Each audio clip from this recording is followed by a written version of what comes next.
Hi, I'm Nino Quijano. This is my third video. In this video, I will show you how to apply a body filler in the repair dent area.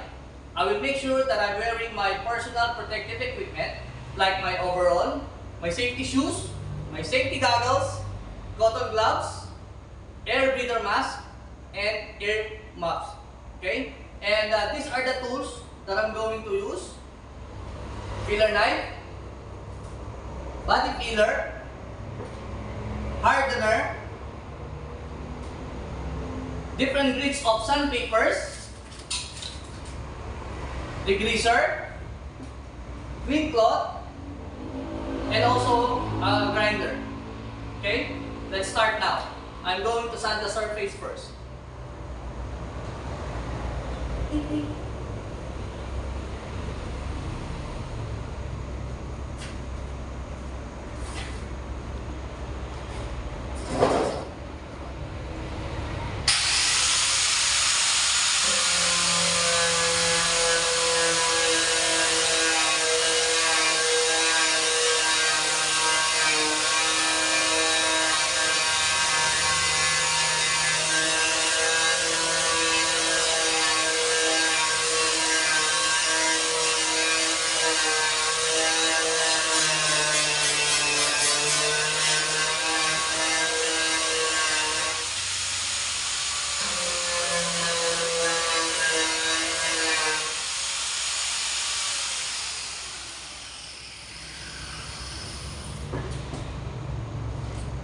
After sanding the surface, let's wipe it with degreaser and clean cloth.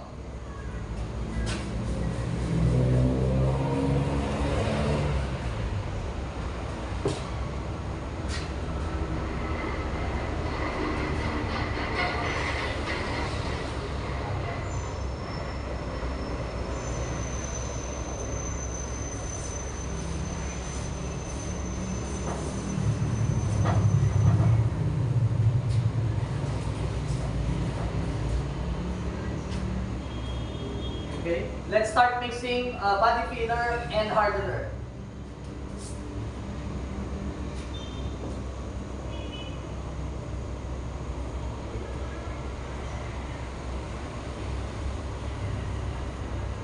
In mixing a body filler, okay, it's a 100% body filler and 2% of hardener depending on the weather.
Okay. The excess body filler, we need to put it in a separate container so it will not get messy.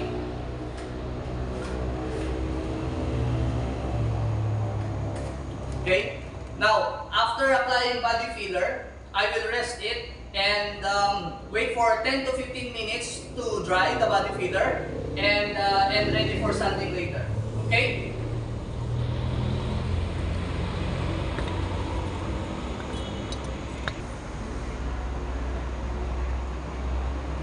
Okay, it's already dry now.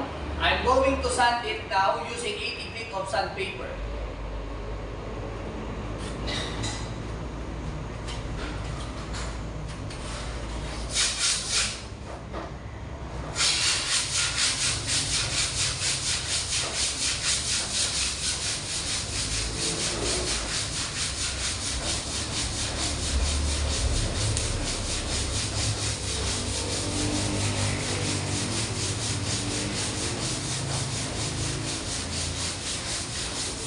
Okay.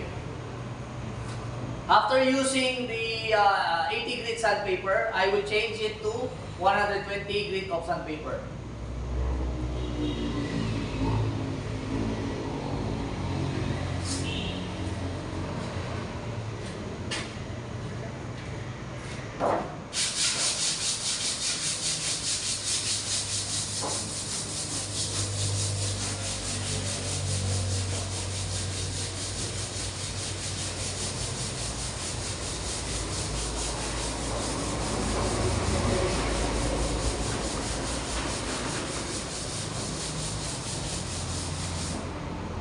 Okay.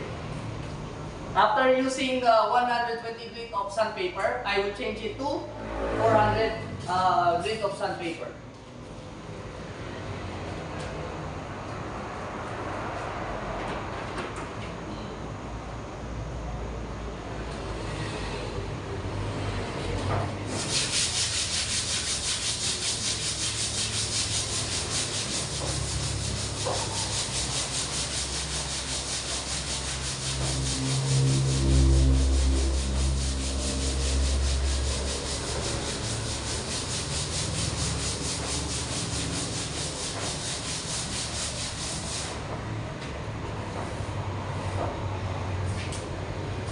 Okay, now it's already ready for paint job.